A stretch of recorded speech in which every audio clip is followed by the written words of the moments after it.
العدل والحسن خدا توفیق خواهیم بأدب محروم کشد از فضل رب بأدب محروم کشد از فضل رب মহেশখালী পৌরসভাস্থ জামিয়া আরবিয়া ইসলামিয়া গোরকাটা আজ ৪৫তম বার্ষিক সভা ৭৫তম বার্ষিক সভা সমাপনী দিবসের এখন সমাপনী অধিবেশন চলছে। এই অধিবেশনে সভাপতিত্ব করছেন উত্তর এলাকার বিশিষ্ট আলেমে দ্বীন জনাব হযরত মাওলানা বজলুল হক শিকদার সাহেব দামাত বরকাতুহুল আলিয়া। মঞ্চে উপবিষ্ট শীর্ষস্থানীয় হযরতে উলামায়ে কেরাম এবং এই জামিয়ার সম্মানিত মুহাদ্দিসিন কেরাম, আসাতিজে কেরাম, বিভিন্ন প্রতিষ্ঠান থেকে আগত বিভিন্ন প্রতিষ্ঠানের সম্মানিত জিম্মাদার হযরত, মুহাদ্দিসিন কেরাম, উলামায়ে কেরাম, আজিজ তলাবা এবং মাহফিলে আগত সম্মানিত মুরব্বিয়ানে কেরাম, সর্বস্তরের বেরাদরান ইসলাম,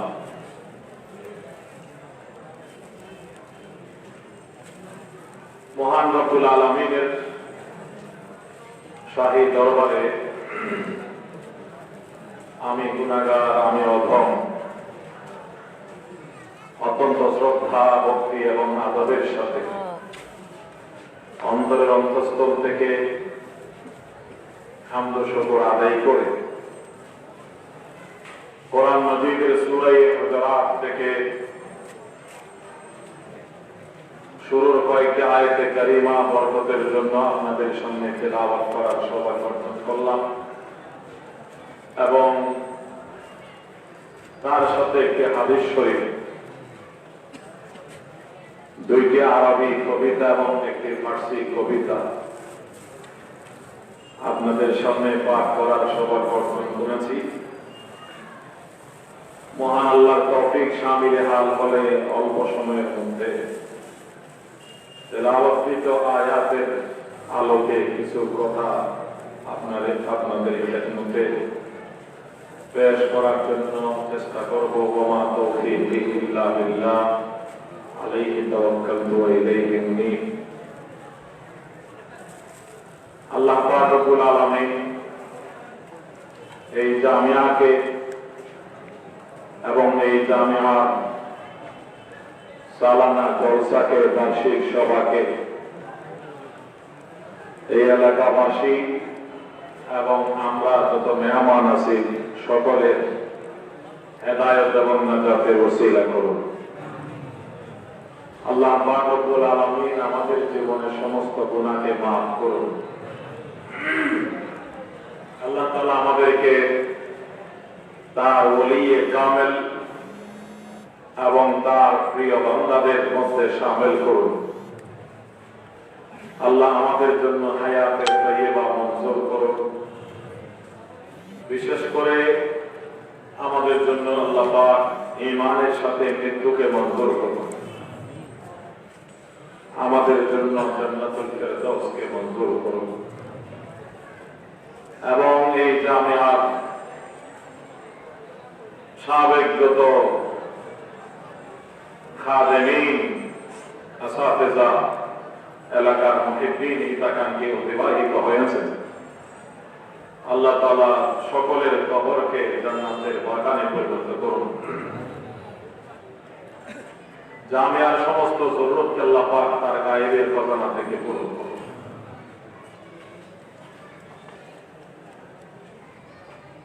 আমি আপনাদের সামনে যে আয়াতগুলো তিলাওয়াত করেছি, এই আয়াতগুলোর মধ্যে আল্লাহ পাক রব্বুল আলামিন আমাদেরকে বিশ্বের সমস্ত মুমিন মুসলমানকে রাসূল করিম সাল্লাল্লাহু আলাইহি ওয়াসাল্লামের আদব এবং রাসূলকে কিভাবে আমাদের সম্মান করা দরকার, রাসূলের প্রতি আমাদের কিরকম আদব প্রদর্শন করা দরকার, এটা তালিম দিয়েছে। মানুষের মধ্যে যদি আদব এবং আখলাক না থাকে, তখন মানুষ পশুতে পরিণত হয়ে যায়। মানুষের বৈশিষ্ট্য হল আদব, আখলাক, চরিত্র এবং শিষ্টাচার। এইগুলোর কারণে মানুষের জীবন আলোকিত হয়, মানুষ আদর্শ মানুষে পরিণত হয়, মানুষ সমাজে, দেশে, আপন অবস্থানে, পরিবেশে সম্মানিত হয়। এবং ঈমানের রূহ হলো আদব, ইসলামের প্রাণ হলো আদব। আল্লাহ পাক রব্বুল আলামিনের প্রতি আদব, আল্লাহর কালামের প্রতি আদব, খানে কাবার প্রতি আদব, যেগুলো শাআইর ইসলাম আছে, ইসলামের নিদর্শন, সবটার প্রতি আদব। রাসূল করিম সাল্লাল্লাহু আলাইহি ওয়াসাল্লামের প্রতি আদব, মসজিদ মাদ্রাসার প্রতি আদব, ইলম এবং উলামার প্রতি আদব। এইগুলো হলো ঈমান ও ইসলামের রূহ এবং প্রাণ। ومن يعظم شعائر الله فإنها من تقوى القلوب। আল্লাহ তাআলা বলেন, যে ব্যক্তি আল্লাহর নিদর্শনগুলোকে সম্মান করে, তাহলে এটা তার অন্তরে যে আল্লাহ পাকের ভয় আছে, আল্লাহর প্রতি আস্থা বিশ্বাস আছে এবং আল্লাহর প্রতি তার ভয় আছে তার অন্তরে, এটা তার প্রমাণ। তার মফহুমে মুখালিফ কি দাঁড়ায়? যখন কোন মানুষ আল্লাহর নিদর্শনগুলোকে, শিআরে ইসলামগুলোকে যখন সম্মান করে না, তখন বোঝা যাবে তার অন্তরে আল্লাহর ভয় নেই, তার প্রতি মহাব্বত প্রদর্শন, এটা হচ্ছে ঈমানের পূর্ব শর্ত। আর কোন ঈমানদার যদি রাসূলের প্রতি আদবের মধ্যে কোন ধরনের ত্রুটি করে, সে যত বড় ঈমানদার হোক, আল্লাহ বলেন তার সমস্ত নেক আমল নষ্ট হয়ে যাওয়ার আশঙ্কা আছে। তাই রাসূলের প্রতি কি রকম আদব আমাদের প্রদর্শন করা দরকার, তার কিছু বিবরণী আল্লাহ পাক এই আয়াতগুলোর মধ্যে তুলে ধরেছেন। প্রথম আয়াতে আল্লাহ পাক রব্বুল আলামিন বলেন, ইয়া আইয়ুহাল্লাযীনা আমানু, হে মুমিনগণ, লা তুকাদ্দিমু বাইনা ইয়াদাইল্লাহি ওয়া রাসূলিহি, তোমরা কোন বিষয়ে আল্লাহ এবং আল্লাহর রাসূলের আগে অগ্রসর হবে না, অগ্রগামী হবে না। কোন বিষয়ে তোমরা আল্লাহ এবং রাসূলের আগে চলবে না। যে বিষয়ে আল্লাহ এবং রাসূলের পক্ষ থেকে নির্দেশনা নাই, ওই বিষয়ে তোমরা কাজ করতে যাবে না।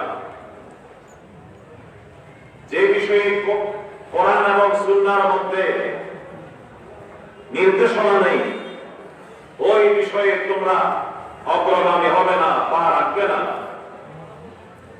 চাই সেটা কথা হোক, চাই সেটা আমল হোক, এমন কোন কথা বলবে না যে কথা আল্লাহ এবং রাসূল বলেন নাই।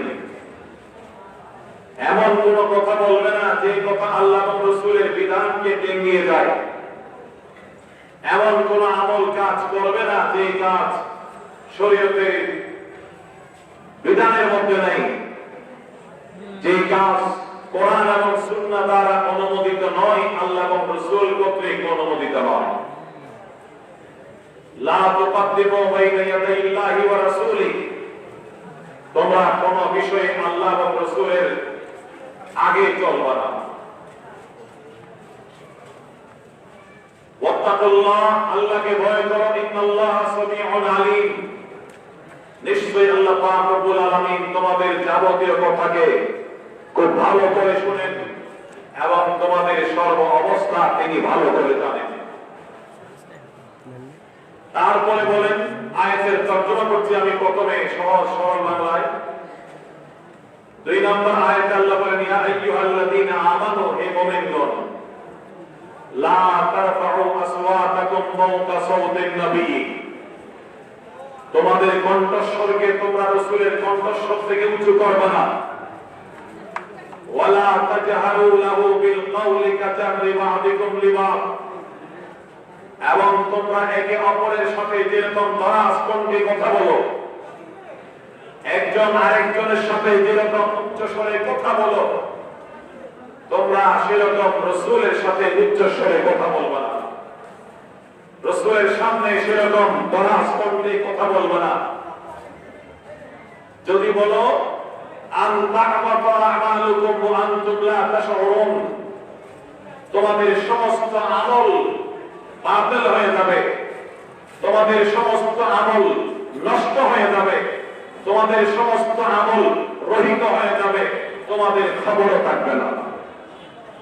আন তা'বাতা আমালুকুম, তোমাদের সমস্ত আমল নষ্ট হয়ে যাবে, তোমাদের যাবতীয় ইবাদত ধ্বংস হয়ে যাবে, বরবাদ হয়ে যাবে, তোমাদের খবরও থাকবে না। যদি আল্লাহ এবং রাসূলের আগে চলো, যদি রাসূলের সামনে রাসূলের কণ্ঠস্বর থেকে তোমার কণ্ঠস্বর উঁচু হয়, রাসূলের সামনে বড় কণ্ঠে বড় আওয়াজে কথা বলো এবং একে অপরকে যেভাবে ডাকো, যেভাবে বড় আওয়াজে একে অপরের সাথে কথা বলো, রাসূলের সাথে যদি ওইভাবে কথা বলো, তোমাদের যাবতীয় আমল নষ্ট হয়ে যাওয়া সম্ভব আশঙ্কা আছে। দুনিয়াতে যত তাফসীরের কিতাব আছে, সমস্ত তাফসীরের কিতাবে এই আয়াতের শানে নুজুলে লেখা আছে। এই আয়াতগুলো আল্লাহ কেন নাযিল করেছেন, কোন ঘটনাকে কেন্দ্র করে নাযিল করেছেন, কোন আয়াত বা সূরা, একাধিক আয়াত বা কোন সূরা যে ঘটনাকে বা যে অবস্থাকে কেন্দ্র করে নাযিল হয়, সেই ঘটনা বা অবস্থাকে সেই আয়াত বা আয়াত সমূহের বা সূরার শানে নুজুল বলা। রাসূল করিম সাল্লাল্লাহু আলাইহি ওয়াসাল্লাম সাহাবায়ে কেরামকে নিয়ে বসা আছেন, বড় বড় সাহাবীরা সেখানে উপস্থিত, আবু বকর সিদ্দিক রাদিয়াল্লাহু তাআলা উপস্থিত, হযরত ওমর ফারুক রাদিয়াল্লাহু তাআলা উপস্থিত, আরো অনেক বড় বড় সাহাবা সেখানে উপস্থিত আছেন। এই অবস্থায় কোন তমিমের একটা প্রতিনিধি দল নবীজির খেদমতে হাজির হলো। হাজির হয়ে বলে, ইয়া রাসূলুল্লাহ, আমাদের এলাকায়, আমাদের মহল্লায় এখন আমাদের কোনো নেতা নাই, আমাদের কোনো ইমাম নাই, আমাদের কোনো আমির নাই, যাকে আমরা অনুসরণ করবো, যার কথায় আমরা চলবো, যার কারণে এখানে বিশৃঙ্খলা হয়, কেউ কারো কথা মানে না। আপনি মেহেরবানি করে আমাদের একজন আমির নির্বাচিত করে দিন। একটা সমাজ প্রতিষ্ঠান সুন্দর সুষ্ঠুভাবে পরিচালিত হওয়ার জন্য সেখানে একজন আমির এবং ইমামের প্রয়োজন আছে নাকি নাই? একজন আমির এবং ইমাম ছাড়া, একজন নেতা ছাড়া, একজন ওই সমাজ এলাকার প্রতিষ্ঠানের প্রধান ছাড়া কোন সমাজ প্রতিষ্ঠান চলতে পারে না। লাগবে একজন ইমাম। শুধু প্রতিষ্ঠান নয়, কোন সমাজ নয়, এলাকা বা দেশ নয়।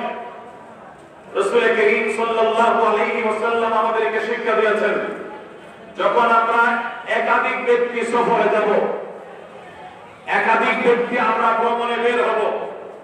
আমরা একাধিক ব্যক্তি মহেশখালী থেকে কক্সবাজার যাব, চট্টগ্রাম যাব, বিশ্ব ইজতেমায় যাব, পটিয়া মাদ্রাসার আন্তর্জাতিক সম্মেলনে যাব। একাধিক ব্যক্তি, রাসূল বলেন পরামর্শ করে তোমরা একজনকে আমির বানাও, তার কথা মতে তোমরা চলবে। যেখানে দাঁড়ানোর প্রয়োজন হয় উনি যেটা সিদ্ধান্ত দেবেন সে মতে আমল করবে। যেখানে নামাজের প্রয়োজন হয় উনি যেটা বলবেন সেটা আমল করবে। একজন যদি বলে এখানে নামাজ পড়বো, আর একজন যদি বলে ওখানে নামাজ পড়বো, একজন বলে বদরখালীতে নাস্তা করবো, আর একজন বলে যে না চকরিয়া গিয়ে নাস্তা করবো, আর একজন যদি বলে আমিরাবাদ গিয়ে নাস্তা করবো, আর একজন যদি বলে পটিয়া মাদ্রাসায় গিয়ে নাস্তা করবো, পথে কোথাও না, বেজাল লাগবে কিনা? বেজাল লাগবে। শৃঙ্খলার জন্য ইসলাম হলো শৃঙ্খলার নাম, ইসলাম হলো হুসনে ইন্তজামের নাম, ইসলাম হলো আদর্শের নাম। তাই মহানবী সাল্লাল্লাহু আলাইহি ওয়াসাল্লাম উম্মতকে তালিম দিয়েছেন, একাধিক ব্যক্তি যদি সফরে বের হন একজনকে কি বানাবে? আমির বানাবে, তার পরামর্শে চলবে। উনি যেটা বলেন বাকি সবাই সেটাকে মেনে নেবে, এতে শৃঙ্খলা বজায় থাকবে। রাসূল করিম সাল্লাল্লাহু আলাইহি ওয়াসাল্লামের খেদমতে এসে বনু তামিমের প্রতিনিধি দল বলল, ইয়া রাসূলুল্লাহ, আমাদের একজন আমিরের প্রয়োজন, আপনি আমির নির্বাচিত করে দিন। রাসূল করিম সাল্লাল্লাহু আলাইহি ওয়াসাল্লাম চিন্তা ভাবনা করছেন, হয়তো পরামর্শ নিয়ে তাদের মতামত নিয়ে একজনকে আমির বানাবেন। এমন অবস্থায় আল্লাহ রাসূল এখনো মুখ খোলেন নাই, কথা বলা আরম্ভ করেন নাই। হযরত আবু বকর সিদ্দিক রাদিয়াল্লাহু তাআলা একজনের নাম প্রস্তাব করলেন। খুব ভালো করে খেয়াল করবেন, এই আয়াতের যে শানে নজুল বয়ান করছি, আল্লাহ পাক এখানে যে বিষয়টি আমাদেরকে শিক্ষা দিচ্ছেন, এটা যদি আমরা আমল করি আমাদের সমাজের, আমাদের জীবনের অনেক সমস্যার সমাধান হবে। রাসূল করিম সাল্লাল্লাহু আলাইহি ওয়াসাল্লাম এখনো মুখ খোলেন নাই, কথা বলা আরম্ভ করেন নাই। আবু বকর সিদ্দিক রাদিয়াল্লাহু তাআলা একজনের নাম প্রস্তাব করলেন, ইয়া রাসূলুল্লাহ, অমুককে আমির বানালে ভালো। একটু পরে হযরত ওমর রাদিয়াল্লাহু তাআলা আরেকজনের নাম প্রস্তাব করলেন। তখন আবু বকর সিদ্দিক রাদিয়াল্লাহু তাআলা বলেন, ওমর, আমি একজনের নাম প্রস্তাব করার পরে আপনি যে আরেকজনের নাম প্রস্তাব করলেন, এটা তো মনে হয় কেবলমাত্র শুধুমাত্র আমার বিরোধিতার জন্যই আপনি আরেকজনের নাম প্রস্তাব করলেন। হযরত ওমর রাদিয়াল্লাহু তাআলা বলেন, না হে ভাই আবু বকর, আপনি ভুল বুঝেছেন। আমি আপনার বিরোধিতা করার জন্য আরেকজনের নাম প্রস্তাব করিনি, বরং আমি যাকে উপযুক্ত মনে করছি তার নামটি প্রস্তাব করেছি। এবং আবু বকর সিদ্দিক রাদিয়াল্লাহু তাআলা যার নাম প্রস্তাব করেছেন, কেন প্রস্তাব করলেন তার সপক্ষে তিনি কিছু কথা বললেন, যুক্তি তর্ক পেশ করলেন। হযরত ওমর রাদিয়াল্লাহু তাআলা যার নাম প্রস্তাব করলেন, তার প্রস্তাবিত ওই ব্যক্তির সপক্ষে কিছু যুক্তি এবং কথা তিনি বললেন। এই কথাগুলো উভয়জন বলতে বলতে দুজনের আওয়াজ একটু বড় হয়ে গেল। এক পর্যায়ে এটা বাড়াবাড়ি এবং তর্কের মতো রূপ ধারণ করল। নবী করিম সাল্লাল্লাহু আলাইহি ওয়াসাল্লাম তাদের সামনে বিদ্যমান মওজুদ। হযরত আবু বকর এবং ওমর রাদিয়াল্লাহু তাআলা আনহুমা কথা কাটাকাটি করতে করতে তাদের আওয়াজ বড় হয়ে গেল এবং এক পর্যায়ে এটা বাড়াবাড়ি রূপ ধারণ করল, এটা ঝগড়ার রূপ ধারণ করল কথাবার্তার মধ্যে। রাসূল করিম সাল্লাল্লাহু আলাইহি ওয়াসাল্লাম নীরবে তিনি সবগুলো শুনছেন এবং পর্যবেক্ষণ করছেন। এই ঘটনাকে কেন্দ্র করে আল্লাহ পাক রব্বুল আলামিন সূরা হুজুরাতের প্রথম এই দুই আয়াতে কারীমা নাযিল করলেন। আবু বকর এবং ওমর রাদিয়াল্লাহু তাআলা আনহুর মতো দুইজন সর্বশ্রেষ্ঠ ইমানদার, উম্মতের মধ্যে সর্বশ্রেষ্ঠ ইমানদার, গোটা উম্মতের মধ্যে এক নাম্বার ইমানদার হলেন আবু বকর সিদ্দিক রাদিয়াল্লাহু তাআলা। এবং আমরা আহলে সুন্নাত ওয়াল জামাতের আকীদা হলো আবু বকর সিদ্দিক রাদিয়াল্লাহু তাআলা শুধু উম্মতে মুহাম্মদিয়ার মধ্যে সর্বশ্রেষ্ঠ ইমানদার তা নয়, সমস্ত নবী রাসূলের উম্মতগণের মধ্যে আবু বকর সিদ্দিক রাদিয়াল্লাহু তাআলা হলেন এক নাম্বার শ্রেষ্ঠ ইমানদার। ওমর রাদিয়াল্লাহু তাআলা তারপরে দুই নম্বরে। এই দুইজনের এই আচরণের প্রতি আল্লাহ পাক রব্বুল আলামিন লক্ষ্য করে তাদেরকে হুঁশিয়ার করার জন্য এবং সমস্ত দুনিয়ার ইমানদারকে রাসূল করিম সাল্লাল্লাহু আলাইহি ওয়াসাল্লামের সামনে কিভাবে কথা বলতে হবে, মুরব্বির সামনে কিভাবে কথা বলতে হবে, আকাবেরদের সামনে কি রকম কথা বলতে হবে, বুজুর্গ এবং উলামায়ে কেরামের সাথে কি রকম কথা বলতে হবে, আল্লাহ পাক রব্বুল আলামিন কিয়ামত পর্যন্তের জন্য একটা বিধান নাযিল করে দিয়েছেন। আল্লাহ পাক রব্বুল আলামিন আবু বকর এবং ওমরের মতো বিশিষ্ট দুইজন সাহাবীকে লক্ষ্য করে বলেন, ইয়া আইয়ুহাল্লাযীনা আমানু লা তুকদ্দিমু বাইনা ইয়াদাইল্লাহি ওয়া রাসূলিহি ওয়াত্তাকুল্লাহা ইন্নাল্লাহা সামিউন আলীম। ইয়া আইয়ুহাল্লাযীনা আমানু লা তারফাউ আসওয়াতাকুম ফাওকা সাওতিন নবী ولا تجهروا له بالقول كجهر بعضكم لبعض أن تحبط أعمالكم وأنتم لا تشعرون। হে আবু বকর এবং ওমর, হে ঈমানদাররা, আল্লাহ এবং রাসূলের আগে কথা বলবে না, আল্লাহ এবং আল্লাহর রাসূলের সামনে রাসূলের অনুমতি ছাড়া রাসূল কথা বলা আরম্ভ করার আগে তোমরা কথা বলা আরম্ভ করবে না। লা তুকদ্দিমু বাইনা ইয়াদাইল্লাহি ওয়া রাসূলিহি। এখানে তাযীমের জন্য আল্লাহ পাক রব্বুল আলামিনের তাযীমের জন্য আল্লাহ শব্দটি উল্লেখ করা হয়েছে।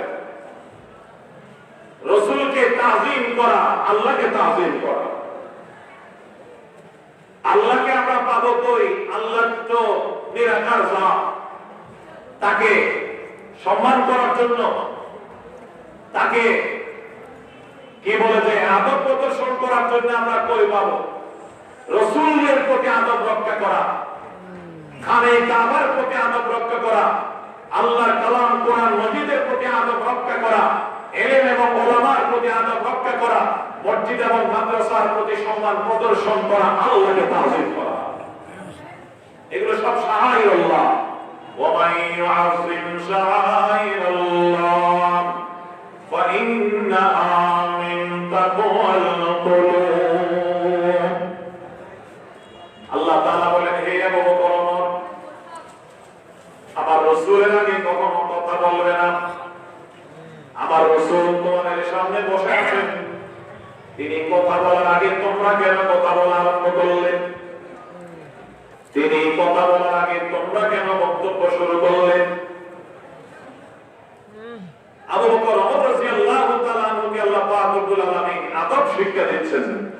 আদব দাত ফিকে খাইমে আদব বে আদব মা রুমে গাশতা কবল রব লাইসাল জামালু বিআদওয়াবিন তুযায়িনুনা ইন্নাল জামাল জামালুল ইলমি ওয়াল আদবি লাইসাল ইয়াতীমুল লাযী قد مات والده إن اليتيم يتيم العقل والحسب। হে আবু বকর ওমর, আমার নবীর প্রতি আদব রক্ষা করবে। খবরদার, যেখানে আমার নবী উপস্থিত সেখানে তোমরা আগে কথা বলবে না। আমার নবী কি বলেন তার মুখের দিকে তাকাই থাকবে। লা তুকদ্দিমু বাইনা ইয়াদাইল্লাহি ওয়া রাসূলিহি। যেখানে রাসূল উপস্থিত সেখানে কেউ রাসূলের অনুমতি ছাড়া কথা বলতে পারবে না। যেখানে রাসূল উপস্থিত সেখানে কোনো উম্মত তার অনুমতি ছাড়া নামাজে ইমামতি করতে পারবে না। যেখানে রাসূল উপস্থিত সেখানে তার অনুমতি ছাড়া কেউ কথা বলতে পারবে না। এখানে মাহফিলে যদি গোরস্থানটার আজকের এই মাসিক সভায় যদি এখানে মঞ্চে রাসূল উপস্থিত থাকেন, আমার জন্য এখানে কথা বলা বৈধ হবে, আমার জন্য এখানে ওয়াজ করা জায়েজ হবে। এখানে মসজিদে রাসূল যদি উপস্থিত থাকেন, কোন ইমামের জন্য ইমামতি করা জায়েজ হবে।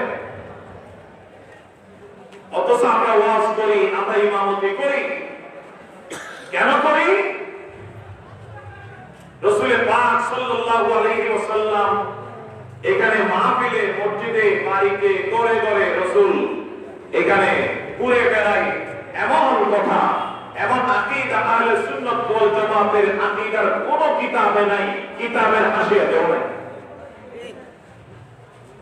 বড় রাসূল করিম সাল্লাল্লাহু আলাইহি ওয়াসাল্লাম রওজা আকদাসের মধ্যে জান্নাতি পরিবেশের মধ্যে আরাম করছেন। তিনি আরামের নিদ্রায় তিনি ঘুমন্ত অবস্থায় আছেন। রূহি ফাদাল্লি মাদিনাতিন মাজরা ইয়ানাবিউল হুদা ওয়ালিরওজাতিন ফি মাদিহা নামান নাবিয়ুল মুহতারাম। আমাদের জামি ইসলামের পটিয়ার প্রতিষ্ঠাতা কুদ্দুস জামান হযরত মাওলানা শাহ মুফতি আজিজুল হক সাহেব রাহমাতুল্লাহি আলাইহি আল্লাহর দরবারে মুনাজাত করছেন, ফরিয়াদ করছেন। রূহি ফাদাল্লি মাদিনাতিন মাজরা ইয়ানাবিউল হুদা। আমার রূহ, আমার জীবন, আমার এই হায়াত উৎসর্গিত হোক ওই মদিনার জন্য, যে মদিনা হলো হেদায়েতের প্রাণ কেন্দ্র। রূহি ফাদাল্লি মাদিনাতিন মাজরা ইয়ানাবিউল হুদা ওয়ালিরওজাতিন ফি মাহদিহা নামান নাবিয়ুল মুহতারাম। এবং আমি আজিজুল হকের জীবনটা কোরবান হোক ওই রওজা আকদাসের জন্য, যে রওজা আকদাসের মধ্যে আল্লাহর হাবিব ঘুমন্ত অবস্থায় আছেন, যেখানে আল্লাহ রাসূল ঘুমন্ত অবস্থায় আছেন, আরাম করছেন। রূহি ফাদান লিমাদিনাতিন মাজরা ইয়ানাবিউল হুদা ওয়ালিরওজাতিন ফি মাহদিহা নামান নাবিয়ুল মুহতারাম ওয়ালিরওজাতিন ফি মাহদিহা নামান নাবিয়ুল মুহতারাম। আমরা উলামায়ে কিরামের যে আকীদা, উলামায়ে আহলে সুন্নাতের যে আকীদা, আহলে সুন্নাত ওয়াল জামাতের সমস্ত আকীদা কিতাবের মধ্যে যে আকীদাগুলোর কথা উল্লেখ আছে, আমরা উলামায়ে কিরামের সেই আকীদা, গোরস্থানের উলামায়ে কিরামের সেই আকীদা, পটিয়া ফিরহাদার উলামায়ে কিরামের একই আকীদা। আমাদের কোন আকীদা এমন নাই যেগুলো আহলে সুন্নাত ওয়াল জামাতের আকীদার কিতাবে নাই। ওখানে যেগুলো আছে সেগুলো আমাদের আকীদা, এর বাইরে আমাদের কোন আকীদাই নেই। রাসূল করিম সাল্লাল্লাহু আলাইহি ওয়াসাল্লামের জন্য যে আকীদা মানলে ইজ্জত হয়, সম্মান হয়, আমরা সেই আকীদাই মানি। রাসূল করিম সাল্লাল্লাহু আলাইহি ওয়াসাল্লাম রওজা আকদাসের মধ্যে আরাম করবেন, তিনি জান্নাতি পরিবেশে বসে থাকবেন, শুয়ে থাকবেন। আর আল্লাহ পাক রব্বুল আলামিনের লক্ষ লক্ষ ফেরেশতা যারা রাসূলের খাদেম, সারা দুনিয়া থেকে দরুদ ও সালামকে সংগ্রহ করে নবীজির কদমে পৌঁছায় দেবেন। এটা হলো নবীজির সম্মান। বলেন নবী সাল্লাল্লাহু আলাইহি ওয়াসাল্লাম, ইন্না লিল্লাহি মালায়েকাতান সাইয়্যাহিনা ফিল আরদি ইউবাল্লিগুনি মিন উম্মাতিস সালাম আও কামা ক্বালা আলাইহিস সালাতু ওয়াস সালাম। নবীজি বলেন আল্লাহ পাক রব্বুল আলামিনের লাখো লাখো এমন ফেরেশতা আছে যারা সারা দুনিয়াতে ঘুরে বেড়ায় আমার উম্মতের দরুদ ও সালামকে আমার কাছে পৌঁছায় দেওয়ার জন্য। রাসূল পাক সাল্লাল্লাহু আলাইহি ওয়াসাল্লামের এটা হলো সম্মান। তাই রাসূল রওজা আকদাসের মধ্যে আছেন, হামেশা আসেন। এখানে হাজার হাজার মানুষের মধ্যে আমার আশা শত শত হাজি সাহেবান থাকবেন। না হলে আপনারা মিডিয়ার মাধ্যমে দেখতে পাচ্ছেন রাসূলের রওজায়ে আকদাসে জিয়ারত থেকে এক মুহূর্ত খালি নেই, এক মুহূর্ত খালি নেই, সর্বদা জিয়ারত আর জিয়ারতে মানুষ লাইন আর লাইন। রাসূল বলেন যে আমার রওজা আকদসের মধ্যে এসে আমার জিয়ারতে এসে আমাকে সালাম করবে, আমি রওজা থেকে নিজের কানে শুনি এবং আমি তার সালামের জবাব দেই। বলেন নবী সাল্লাল্লাহু আলাইহি ওয়াসাল্লাম, মান সাল্লা আলাইয়া ইনদা কবরি সামি'তুহু ওয়া মান সাল্লা আলাইয়া নাইয়ান উগলিতুহু। নবীজি বলেন যে আমার কবরের পাশে এসে আমাকে সালাম দেবে, আমার উপর দরুদ পাঠ করবে, আমি নিজে শুনি। আর দূর দূরান্তে বসে কেউ যদি আমার উপর দরুদ সালাম পাঠ করে, বরকাতার জলসা থেকে কেউ যদি আমার উপর দরুদ সালাম পাঠ করে, ফেরেশতাদের মাধ্যমে সেটা আমার রওজার মধ্যে পৌঁছায় দেওয়া হয়। লাখো লাখো আশিকে রাসূল সারা বছর সারা মাস প্রতিদিন প্রতি মুহূর্তে রওজা আকদসের মধ্যে যায় জিয়ারতের জন্য। এখন রাসূল যদি বরকাতার মাহফিলে চলে আসেন দরুদ সালামের হাদিয়া নেওয়ার জন্য, তখন ওখানে যারা যাবেন জিয়ারত করার জন্য তারা কি রাসূলকে ওখানে পাবে? তাহলে রাসূলের রওজায় রাসূল শূন্য হয়ে যাবে রওজা। আর এটা রাসূলের প্রতি কোন আদব নয় যে রাসূল দরুদ সালামের জন্য লালায়িত হয়ে মানুষের বাড়িতে বাড়িতে ঘুরবে। বরং রাসূলের প্রতি সম্মান হলো তিনি আপন রওজা আকদসে আরাম করবেন, ফেরেশতারা খাদেমরা দরুদ সালাম ওখানে পৌঁছাই দেবে এবং যারা রাসূলের আশিক উম্মত তারা রাসূলকে সালাম জানানোর জন্য লক্ষ টাকা খরচ করে রওজা আকদসে হাজিরা দেবে। তাই বলতেছিলাম রাসূল পাক সাল্লাল্লাহু আলাইহি ওয়াসাল্লাম মাহফিলে হাজির থাকলে কেউ ওয়াজ করতে পারবে না, মসজিদে রাসূল হাজির থাকলে কেউ ইমামতি করতে পারবে না। ফয়জুল বারী শরহে বুখারীর মধ্যে এই বিষয় একটা অধ্যায় এবং একটা শিরোনাম রচিত করেছেন লেখক। রাসূল করিম সাল্লাল্লাহু আলাইহি ওয়াসাল্লামের উপস্থিতিতে কারো ইমামতি জায়েজ হবে না। আল্লাহর নবী আখিরি অবস্থায় যখন তিনি অসুস্থ হয়ে পড়লেন, মসজিদে যেতে পারছেন না, নবীজি বলেন আবু বকর কই তাকে বলো মানুষকে নিয়ে নামাজ আদায় করার জন্য। আল্লাহর নবী জীবিত অবস্থায় আবু বকর সিদ্দিক রাদিয়াল্লাহু তাআলা সকাল ওয়াক্তে নামাজ ইমামতি করেছেন। তার মধ্যে এক ওয়াক্তে আল্লাহর নবীর শরীরের মধ্যে একটু স্বস্তি যখন অনুভব হয়, রাসূল হযরত আলী এবং হযরত আব্বাসকে ডাকলেন। দুইজনের কাঁধের উপর ভর দিয়ে আল্লাহর নবী আস্তে আস্তে মসজিদের মধ্যে তাশরীফ নিয়ে গেলেন। রাসূলকে যখন আসতে দেখলেন সাহাবায়ে কেরাম আবু বকর সিদ্দিককে এইভাবে ইশারা করলেন হাতের ইঙ্গিতে আওয়াজ দিয়ে। আবু বকর সিদ্দিক কানা চোখে দেখলেন আল্লাহর নবী তাশরীফ আনতেছেন, তখন তিনি তার ইমামতির নামাজ থেকে নিচে নেমে আসতেছেন।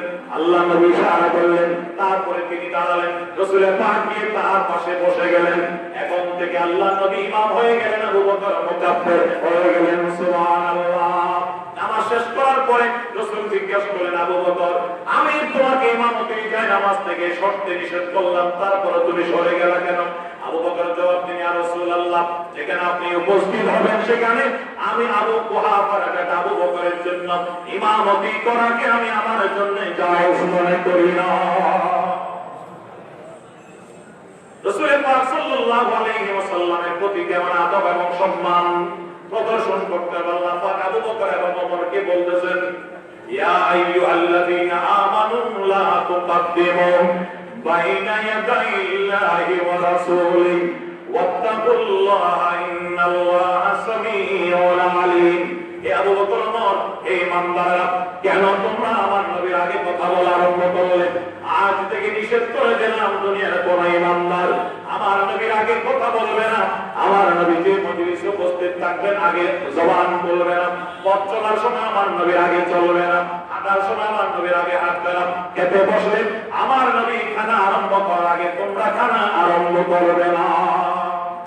মুফাসসিরিন কেরাম লিখেছেন এই আদব নবীর প্রতি করা যেমন উম্মতের জন্য জরুরি, উম্মতের যারা বুজুর্গানে দ্বীন আছেন, আকাবের উলামা হযরত আছেন, যারা মুরব্বিরা আছেন, তাদের প্রতি সম্মান প্রদর্শন করা জরুরি।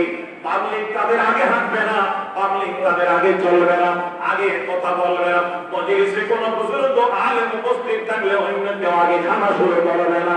লা তুকদ্দিমু বাইনা ইয়াদাইল্লাহি ওয়া রাসূলিহি ওয়াত্তাকুল্লাহা ইন্নাল্লাহা সামিউন আলীম।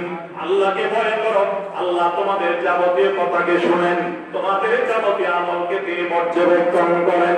হে ঈমানদাররা, ইয়া আইয়ুহাল্লাযীনা আমানু লা তারফাউ আসওয়াতাকুম ফাওকা সাওতিন নবী। হে আবু বকর, ওমর, হে ঈমানদাররা, খবরদার তোমরা তোমাদের কণ্ঠস্বরকে আমার নবীর কণ্ঠস্বর থেকে উঁচু করবে না। ওয়ালা তাজহারু লাহু বিল কাউল কাজাহরি বাযিকুম লিবাদ। এবং তোমরা একে অপরের সাথে যেরকম দরাজ কণ্ঠে কথা বলো, উচ্চ স্বরে কথা বলো, আমার নবীর সামনে ওরকম উচ্চ স্বরে কথা বলবা না, দরাজ কণ্ঠে কথা বলবা। বরং আমার নবীর মজলিসে গেলে আওয়াজ যেন তোমাদের নিচু হয়ে যায়, তোমাদের কণ্ঠস্বর যেন নিচু হয়ে যায়। আনতা হাকাতু আমালুকুম ওয়া আনতুম লা তাশউরুন। যদি এটা না করো তোমাদের সমস্ত আমল বরবাদ হয়ে যাবে, তোমাদের খবর থাকবে না। রাসূলের মজলিসে বড় আওয়াজে কথা বলা নেই।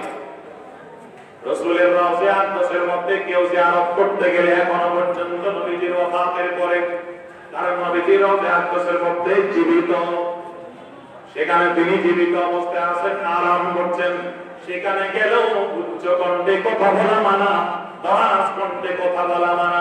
এমনকি দুরূদ ও সালাম পাঠ করার সময় আওয়াজকে বড় করা নিষেধ। এই আয়াতগুলো আপনারা হয়তো দেখেছেন রাসূলের রওজার উপরে, ওই যে রওজা আকদাসের দেওয়ালের উপরে এই আয়াতগুলো সংরক্ষণ করে লিপিবদ্ধ আছে। লা তারফাউ আসওয়াতাকুম ফাওকা সাওতিন নবী ওয়া লা তাজহারু লাহু বিল কাউল কাজাহরি বাযিকুম লিবাযিন আন তাহবাতা আমালুকুম ওয়া আনতুম লা তাশউরুন। মুফাসসিরিন کرام লিখেছেন, বুজুর্গানে পীর, ওলামা, পীর, মাশায়েখ যারা মুরব্বিরা আছেন তাদের মজলিসে বসলেও ছোটরা বড় আওয়াজে কথা বলবে না। তাদের কণ্ঠস্বরের উপরে ছোটদের কণ্ঠস্বর যেন বড় না হয়। ফলে যদি কেউ বড় আওয়াজে কথা বলে, আল্লাহ তাআলা রাসূলের ব্যাপারে যেমন বললেন যে তোমরা বুঝতেও পারবে না, তোমাদের আমলনামা শূন্য হয়ে যাচ্ছে, আমলগুলো বরবাদ হয়ে যাবে। এই আয়াতে কারিমা নাযিল হওয়ার পরে হযরত ওমর রাদিয়াল্লাহু তাআলা নবীজির দরবারে গেলে এত আস্তে কথা বলতেন, সাহাবায়ে কেরামের মধ্যে কিছু সাহাবীর আওয়াজ দিল সৃষ্টিগতভাবে, স্বভাবগতভাবে বড় আওয়াজ। ওমরের আওয়াজও ছিল স্বভাবগত বড়। ওমর যখন মজলিসে কথা বলতেন আর 10 জন কথা বললে তাদের কথা শোনা যেত না। হযরত সাবিত বিন কাইস রাদিয়াল্লাহু তাআলা ছিলেন আরো বড় দরাজ কণ্ঠের অধিকারী। তিনি কোন মজলিসে কথা বললে আর কারো কথা শোনা যেত না। তাফসীরের কিতাবে আছে এই আয়াত নাযিল হওয়ার পরে হযরত ওমর রাদিয়াল্লাহু তাআলা নিজে আওয়াজ কেমন নিয়ন্ত্রণ করেছেন, নবীজির দরবারে গেলে আর উঁচু আওয়াজে তিনি কথা বলতেন না। অনেক সময় রাসূলকে পুনরায় জিজ্ঞাসা করতে হতো, হে ওমর তুমি কি জবাব দিয়েছো বুঝতে পারি নাই, আবার জবাব দাও। যে মানুষের আওয়াজ স্বভাবগত এত বড়, আল্লাহ পাক আয়াতে মানা করে দেওয়ার কারণে, নিষেধ করে দেওয়ার কারণে আওয়াজকে এত নিয়ন্ত্রণ করেছে। আল্লাহ নবীকে পুনরায় জিজ্ঞাসা করতে হতো, ওমর কি জবাব দিয়েছো বুঝতে পারি নাই, আবার বলো। এই আয়াতগুলো নাযিল হওয়ার পরে হযরত সাবিত বিন কাইস রাদিয়াল্লাহু তাআলা আল্লাহর নবীর মজলিসে আসা বন্ধ করে দিলেন, নবীজির দরবারে আসা বন্ধ করে দিলেন। তিনি ঘরের মধ্যে কান্নারত অবস্থায় রয়েছেন। কয়েকদিন পর আল্লাহ নবী জিজ্ঞাসা করলেন, সাবিত বিন কাইস গেল কই, তাকে দেখা যায় না কেন? আমার সাহাবারা তোমরা খবর নাও, সাবিত বিন কাইসের কি হলো, তাকে দেখা যায় না কেন? আল্লাহ নবী রাখলাম কোন সাহাবীকে না দেখলে জিজ্ঞাসা করতেন, অমুক কোথায়, অমুককে দেখা যায় না কেন? যদিও সে অমুসলিম হলেও যারা নবীজির কাছে প্রায় সময় আসতো দেখা করার জন্য, তাদেরকে দেখে না গেলে রাসূল জিজ্ঞাসা করতেন, অমুক গেল কই, অনেকদিন পর্যন্ত তাকে দেখি না কেন? হাদিসের কিতাবে আছে একজন ইহুদি যুবক নবীজির খেদমতে আসতো। অনেকদিন পর্যন্ত তাকে দেখা গেল না। নবীজি জিজ্ঞেস করলেন, অমুক গেল কই? অমুক ইহুদি যুবককে দেখা যায় না কেন? সাহাবায়ে কেরাম বললেন, ইয়া রাসূলুল্লাহ, সে তো মারাত্মকভাবে অসুস্থ, জটিল রোগে আক্রান্ত, বাসা থেকে বের হতে পারে না, বিছানায় শুয়ে থাকে, হয়তো বেশি দিন আর বাঁচবেও না। আল্লাহ নবী খবর পাওয়ার সাথে সাথে তাকে দেখার জন্য চলে গেলেন। সুবহানাল্লাহ। রাহমাতুল লিল আলামিন, পুরা আরব জাহানের তখন তিনি বাদশা। আর ইহুদি হলো রাসূলের এই দেশের একজন নগণ্য নাগরিক, তাও মুসলিম নাগরিক। আল্লাহ নবী তাকে দেখার জন্য তার বাসায় চলে গেলেন। ওই ইহুদি যুবক এবং তার বাবা রাসূলকে তাদের করে দেখে তারা তো স্লোগান দিতে শুরু করলেন, আকাশের সূর্য যেন আমাদের ঘরে উদয় হয়েছে, জিবরাইল যেন সমস্ত ফেরেশতাদেরকে নিয়ে আমাদের ঘরে মেহমান হয়েছে। ইনরোজে শাহ হিসাব মেহমান শুদাস্তে মারা, জিবরিল বা মালায়েকে মেহমান শুদাস্তে মারা। আল্লাহ নবী যুবকের পাশে গিয়ে বসলেন। তখন তার অবস্থা একেবারে খারাপ, আস্তে আস্তে কথা বলতে পারে, আওয়াজ পর্যন্ত দুর্বল হয়ে গেছে। নবীজি তার বাবার সাথে কথা বললেন, তার হালত জিজ্ঞাসা করলেন। নবীজি বুঝতে পারলেন তার আখেরি অবস্থা। নবীজি বলেন, হে যুবক, তুমি এখন যে ইহুদি ধর্ম নিয়ে আছো, এই ধর্ম নিয়ে তুমি যদি মারা যাও, তুমি চিরস্থায়ী জাহান্নামে হবে, নরকের বাসিন্দা হবে। তুমি আল্লাহ পাকের কর্তব্যকে স্বীকার করে নাও, আমাকে আল্লাহর রাসূল বিশ্বাস করে নাও, তাওহীদ এবং রিসালাতের তুমি একবার স্লোগান নাও, আমি সুপারিশ করে তোমাকে জান্নাতে নিয়ে যাব। আল্লাহ নবী যখন তাকে বললেন, ঈমানের দাওয়াত দিলেন, রাসূলের এই আখলাক থেকে আল্লাহ নবীকে আগেও দেখেছে সে বহুবার। আজকে যখন রাসূলকে তার করে দেখলো, সে তো রাসূলের প্রতি এমন দুর্বল হয়ে পড়ল। রাসূলের দ্বীন এবং ঈমান, রাসূলের দাওয়াত কালিমা কবুল করার জন্য এক পায়ে খাড়া তিনি রাজি হয়ে গেলেন। তবে পাশে যে তার বাবা বসা মুরব্বী মানুষ, শেষ অবস্থায় বাবা নারাজ হবে কিনা এই চিন্তা ছিল তার। একবার নবীজির দিকে তাকায়, একবার বাবার চেহারার দিকে তাকায়। বাবাও বুঝতে পারলেন আমার ছেলে মনে হয় আমার অনুমতি প্রার্থনা করছে, নবীজির দাওয়াত কবুল করবে কি করবে না এই বিষয়ে। বাবাও তো নবীজিকে তাদের বাসায় থেকে দুর্বল হয়ে পড়েছেন নবীজির প্রতি। তখন এই বাবা বলল, ইয়া বুনাইয়া আতিআ আবুল কাসিম, হে আমার ছেলে আবুল কাসিম, মুহাম্মাদের কথা তুমি মানো, তার কথা মানো, তার দাওয়াত কবুল করো, আমি তোমাকে অনুমতি দিলাম। বাবার পক্ষ থেকে যখন অনুমতি পাই, ওই যুবক ইহুদি যুবক আল্লাহ নবীর মুখে মুখে কালিমায়ে শাহাদাত তাইয়্যিবা পাঠ করা শুরু করল। আশহাদু আল্লাহ ইলাহা ইল্লাল্লাহ ওয়া আশহাদু আন্না মুহাম্মাদান আবদুহু ওয়া রাসূলুহু, কালিমায়ে তাইয়্যিবা পাঠ করা শুরু করল। লা ইলাহা ইল্লাল্লাহ, লা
মুসলমান হয়ে গেলেন।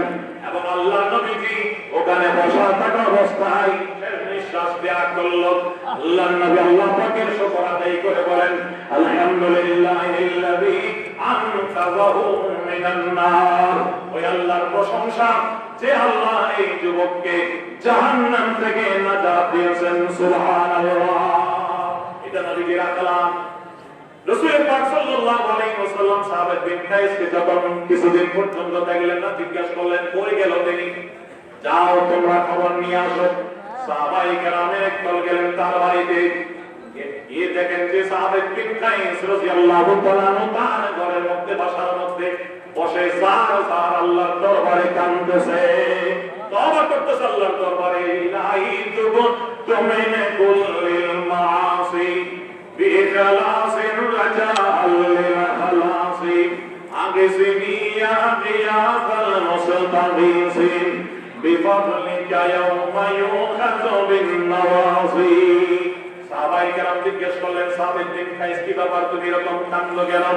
তখন তিনি বলেন, আমার বন্ধুরা তোমরা কি জানো না আল্লাহ পাক রব্বুল আলামিন সূরা হুজুরাতের মধ্যে আয়াত নাযিল করেছেন, কোন ইমানদার যেন নবীজির সামনে উচ্চ স্বরে কথা না বলে, যদি কথা বলে তার আমল নষ্ট হয়ে যাবে।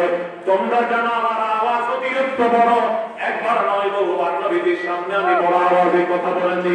নবীজির কণ্ঠস্বর থেকে আমার কণ্ঠস্বর উঁচু হয়ে গেছে বহুবার, একবার দুইবার নয়।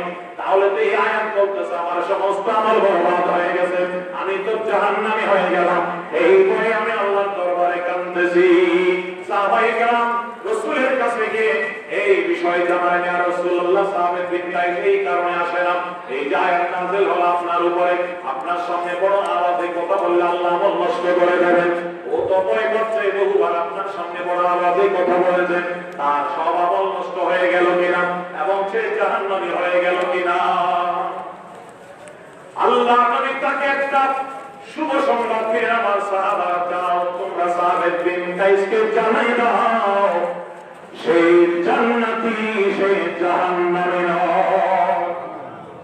যাও তোমরা তাকে খবর দিয়ে আসো সে জান্নাতি, কারণ সে আমার সামনে বড় আওয়াজে কথা বলেছে, ইচ্ছা করে নয়, আমার সাথে নাউযুবিল্লাহ কোনো অভদ্র আচরণ করার জন্য নয়, তার স্বভাবজাত আওয়াজ বড় ছিল বিদায়। এবং আল্লাহ তাআলা তখন আমার সামনে বড় আওয়াজে কথা বলা হারাম, এটা বলে রামায় আয়াত নাযিল করেন নাই ওই বিষয়ে। যে বিষয়গুলো হারাম করা হয়নি ওই বিষয় নিয়ে চিন্তা করার কোনো দরকার নাই, চিন্তা করার কোনো দরকার নাই। চূড়ান্ত ভাবে মদ মাদককে যখন আল্লাহ তাআলা হারাম করে দিলেন, সূরা মাইদার 90 নম্বর 91 নম্বর দুটি আয়াত নাযিল করেন, ইয়া আইয়ুহাল্লাযীনা আমানু ইন্নামাল খামরু ওয়াল মাইসির ওয়াল আনসাবু ওয়াল আজলাম রিজসুম মিন আমালিশ শাইতান ফাজতানিবুহু লাআল্লাকুম তুফলিহুন। ইন্নামা ইউরিদুশ শাইতানু আন ইউকিআ বাইনাকুমুল আদাওয়াতা ওয়াল বাগযা ফিল খামরি ওয়াল মাইসির ويصدكم عن ذكر الله وعن الصلاة فهل أنتم منتهون। এই আয়াতটা আল্লাহ পাক নাযিল করলেন, তখন এক ব্যক্তি আরজ করেন, ইয়া রাসূলুল্লাহ আমাদের অনেকে মারা গেছেন যারা মারা যাওয়ার আগে শরাব পান করেছে, শরাব পান করেছে, তাদের কি অবস্থা হবে?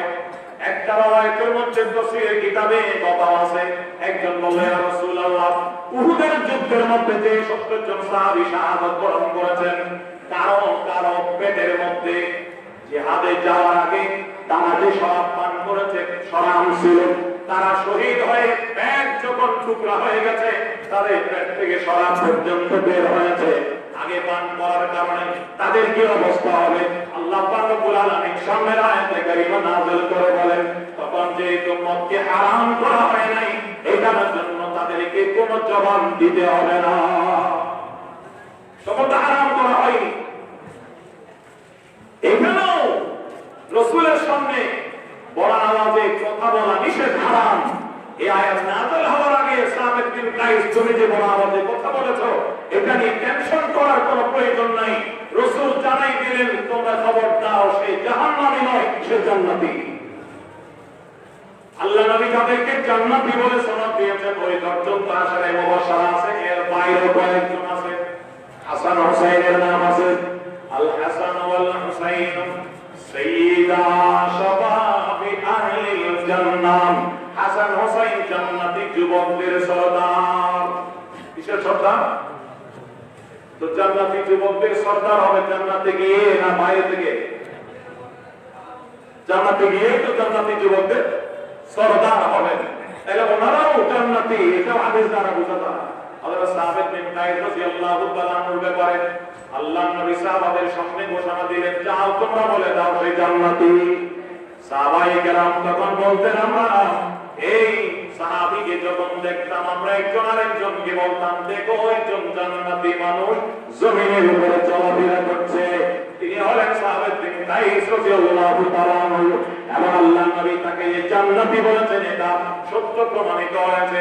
তিনি এক যুদ্ধের মধ্যে ইসলামের পতাকা হাতে নিয়ে কাফেরদের হাতে শাহাদাত বরণ করে জান্নাতবাসী হয়েছেন। সুবহানাল্লাহ। এরপরে আল্লাহ তাআলা যারা রাসূলের সামনে আদব এবং সম্মান প্রদর্শনের জন্য নিজেদের কণ্ঠস্বরকে নিচু করে রাখে, তাদের মর্যাদা এবং ফজিলত বয়ান করে আল্লাহ তাআলা কি আয়াত নাযিল করেন, ইন্নাল্লাযীনা ইয়াগুদ্দুনা আসওয়াতাহুম ইনদা রাসূলিল্লাহ উলাইকাল্লাযীনা ইমতাহানাল্লাহু কুলুবাহুম লিত্তাকওয়া লাহুম মাগফিরাতুন ওয়া আজরুন আযীম। এই আয়াতে কারিমা হযরত ওমর ফারুকের স্পষ্ট ফজিলত প্রমাণ করে, হযরত সাহাবী বিন কায়েস রাদিয়াল্লাহু তাআলা আনহুর ফজিলত প্রমাণ করে, এবং আমভাবে ব্যাপকভাবে সমস্ত সাহাবায়ে কেরামের ফজিলত প্রমাণ করে, তাদের আদালতকে প্রমাণ করে, সাবিত করে।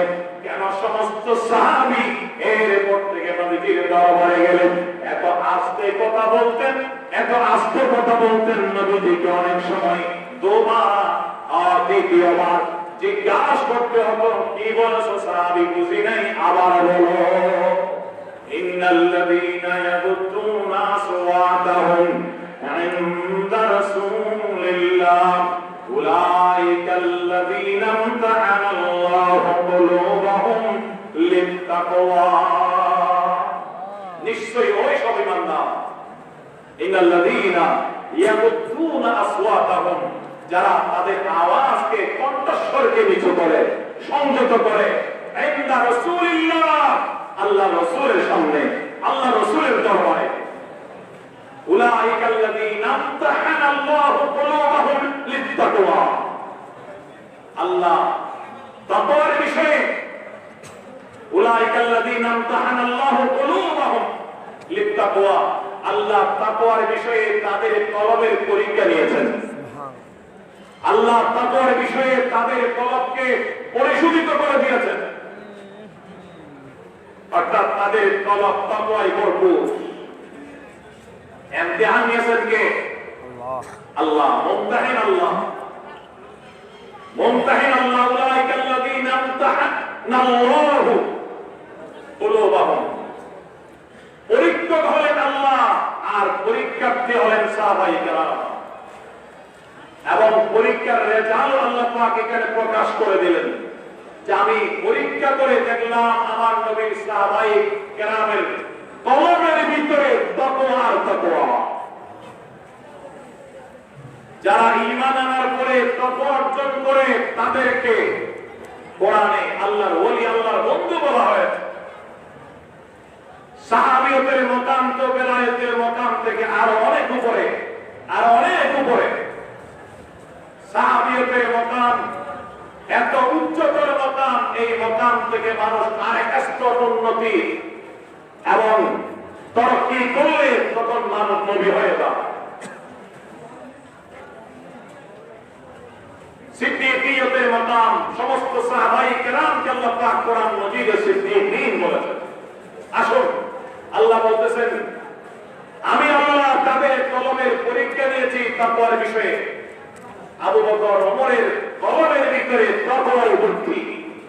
লাহুম মাগফিরাতুন ওয়া আজরুন আযীম, এবং তাদের জন্য রয়েছে সাধারণ ক্ষমা এবং মহা পুরস্কার।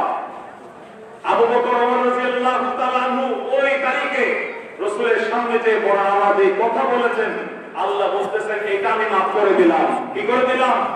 মাফ করে দিলাম। লাহুম মাগফিরাতুন ওয়া আজরুন আযীম। তাদের জন্য সাধারণ ক্ষমা এবং তাদের জন্য মহান পুরস্কার। আবু বকর সিদ্দিক ওমর রাদিয়াল্লাহু তাআলা আনহু এই বড় আওয়াজে কথা বলাকে আল্লাহ পাক মাফ করে দিয়েছেন, নবীজির আগে কথা বলাকে মাফ করে দিয়েছেন। সাবেদ বিন কাইস রাদিয়াল্লাহু তাআলা আনহু নবীজির দরবারে যে বড় আওয়াজে কথা বলতেন, আল্লাহ ওগুলোকে মাফ করে দিলেন। আল্লাহুম্মা গফিরাতুন ওয়া আজরুন আযীম। তাহলে আয়াতগুলোর মধ্যে আল্লাহ পাক আদব শিক্ষা দিলেন আমাদেরকে। কি আদব? নবীজির আগে কথা বলবে না, বেদাত করবে না, যে কাজ করতে নবীজি বলেন নাই, যে কাজের অনুমোদন আল্লাহ নবী দেন নাই, যে কাজের উপরে নবীজির শিলমোহর নাই, নবীজির সমর্থন নাই, ওই কাজ তোমরা করবে না। এবং নবীজির মজলিসে বসলে আস্তে কথা বলবে, বড় আওয়াজে কথা বলবে না। বড় আওয়াজে কথা বললে তোমাদের সমস্ত আমল নষ্ট হয়ে যাবে, বরবাদ হয়ে যাবে, তোমাদের খবর থাকবে না। লাইসাল ইয়াতীমুল্লাযী قد مات والدهم إن اليتيم يتيم العقل والحسب ليس الجمال بأثواب تزيننا إن الجمال جمال العلم والأدب। কবি কি বলেন? আমরা মনে করি পোশাকের সৌন্দর্য আসল সৌন্দর্য। কবি বলেন যে লাইসাল জামালু বিআসওয়াবিন, সৌন্দর্য পোশাকের দ্বারা হয় না। তুযায়্যিনুনা, যে পোশাক আমাদেরকে সুন্দর করে দেখায়, আমাদেরকে সুসজ্জিত করে, এই পোশাক দ্বারা আসল সৌন্দর্য অর্জিত হয় না। লাইসাল জামালু বিআদওয়াবিন তুযায়্যিনুনা ইন্নাল জামালা জামালুল ইলমি ওয়াল আদবি। আসল সৌন্দর্য হলো জ্ঞানের সৌন্দর্য এবং আদবের সৌন্দর্য। যার মধ্যে জ্ঞান আছে, যার মধ্যে আদব আছে, আখলাক আছে, তার মধ্যে সৌন্দর্য আছে। আর যার পোশাক সুন্দর কিন্তু জ্ঞানের কোনো আলো নাই, এবং যার মধ্যে আদব, আখলাক এবং ভদ্রতা বলতে কিছু নাই, তার মধ্যে কোনো ধরনের সৌন্দর্য নয়। লাইসাল ইয়াতীমুল্লাযী ক্বাদ মাতা ওয়ালিদুহু ইন্নাল ইয়াতীমা ইয়াতীমুল আকলি ওয়াল হাসাবি। আমরা মানুষের মধ্যে ইতিম বলি কাকে? ওই নাবালেগ সন্তানকে যার বাবা মারা গেছে। মানুষের মধ্যে ইতিম কাকে বলা হয়? ওই নাবালেগ সন্তানকে বলা হয় যার বাবা মারা গেছে। ইতিমখানা আছে নাকি নাই? মাদ্রাসায় মাদ্রাসায় বিভিন্ন জায়গাতে ইতিমখানা আছে, সরকারি ভাবে ইতিমখানা আছে। ইতিম বলা হয় শরীয়তে ওই নাবালেগ সন্তানকে যার বাবা মারা গেছে। এটা আবার মানুষের জন্য। কার জন্য? এতিমের এই সংজ্ঞা তারই হলো মানুষের জন্য। জন্তু জানোয়ারের মধ্যে এতিম বলা হয় ওই বাচ্চাকে যার মা মারা গেছে। জন্তু জানোয়ার মধ্যে এতিমকে যার গরুর বাচ্চা এতিম কোনটা? যার মা মারা গেছে। ছাগলের বাচ্চা এতিম কোনটা? যার মা নাই, মারা গেছে। কারণ বাবা মারা গেছে না জীবিত আছে এটা জানবে কেমনে? বাবাকে খবর আছে? গরু ছাগলের জন্তু জানোয়ারের বাবাকে খবর নাই। মানুষের বাবার খবর থাকতে হবে। মানুষের পরিচয় হবে বাবা দিয়ে। এই যে ইসলাম বলে আমরা পরিচিত হব আমার বাবার নাম দিয়ে, দাদার নাম দিয়ে। আনান নবিয়্যুল্লাহ কাদিক আনা ইবনে আব্দুল মুত্তালিব।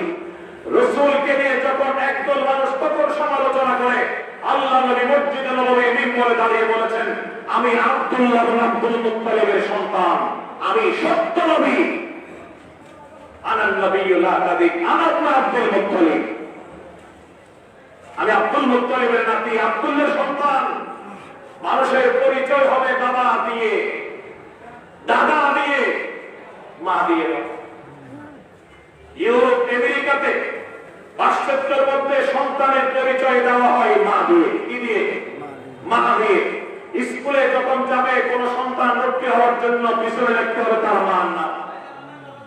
ওরা বাধ্য এটা লেখার জন্য, কেন হাজার মানুষ এমন আছে, হাজার সন্তান এবং ছাত্র ছাত্রী এমন পাওয়া যাবে যাদের বাবাকে তারাই জানে না, যাদের বাবাকে তারা নিজেরাই জানে না, মায়ের পরিচয় দিয়ে তারা পরিচিত হয়। আমাদের দেশে এখন সেটা শুরু হয়েছে, আগে ছিল না। আগে তো স্কুলে প্রতিষ্ঠানে ছাত্র ছাত্রীর পিছনে লেখা হতো কার নাম? বাবার নাম। এখন লেখে বলে তো মার নামও লাগবে, বাবার নামও লাগবে, মার নামও লাগবে। অনেক ক্ষেত্রে বলতে মার নামেই লাগবে, শুধু মার টেলিফোন নাম্বার লাগবে। ছেলের মার সাথে তোমার কি কাজ? এইগুলোর কারণে পরিবেশ দূষিত হচ্ছে। হয়তো একদিন এসে বলবে যে এখন আর বাবার নামের দরকার নাই, শুধু মার নাম দাও, এটা ডিলিট করে দাও, এটা রাখো। ইউরোপ আমেরিকার মতো করবে কেন? আমরা তো আমাদের বাবার পরিচয় জানি, আমার দাদার পরিচয় জানি, 14 গোষ্ঠীর পরিচয় আমরা জানি। এখানে আমাদেরকে ইউরোপ আমেরিকার মতো করার প্রয়োজন নেই। তারা তো বাধ্য, যেহেতু তারা তাদের বাবার নাম জানে না। হাজারো সন্তান এমন আছে বাবার নাম জানে না, যারও সন্তান। বলতেছিলাম জন্তু জানোয়ারের মধ্যে এতিম বলা হয় ওই বাচ্চাকে যে বাচ্চার মা নাই, মা মারা গেছে। মানুষের মধ্যে এতিম বলা হয় ওই সন্তানকে যার বাবা মারা গেছে। এটা সৈয়দ এতিম। কবি বলেন আমিও মানি সে এতিম যার বাবা নাই, তবে তার চেয়ে বড় এতিম হলো ওই সন্তান যার কাছে আদব নাই। তার চেয়ে বড় এতিম হলো ওই সন্তান যার কাছে ভদ্রতা নাই। তার চেয়ে এতিম হলো ওই সন্তান যার মধ্যে জ্ঞান বুদ্ধি নাই, যার জীবন ইসলামের আলো নাই। লাইসাল ইয়াতীমুল্লাযী قد مات والدهم إن اليتيم يتيم العلم والأدب إن اليتيم يتيم العقل والحسب أزفتا توفيق خاهم عندب بأدب محروم قشت زنفزل رب بأدب محروم قشت زنفزل رب আল্লাহ পাক রব্বুল আলামিন এই আয়াতগুলোর মাধ্যমে আমাদেরকে নবীজির যে আদব শিক্ষা দিয়েছেন এবং মুফাসসিরিনে কেরাম বলেন এখানে সমস্ত মুরব্বিদের প্রতি আদব শিক্ষা দিয়েছেন। আমাদের উলামা বুজুর্গ মাশায়েখ যারা আছেন তাদের প্রতি আদব শিক্ষা দিয়েছেন। ওই আদবগুলো আমাদেরকে অবশ্যই পালন করতে হবে।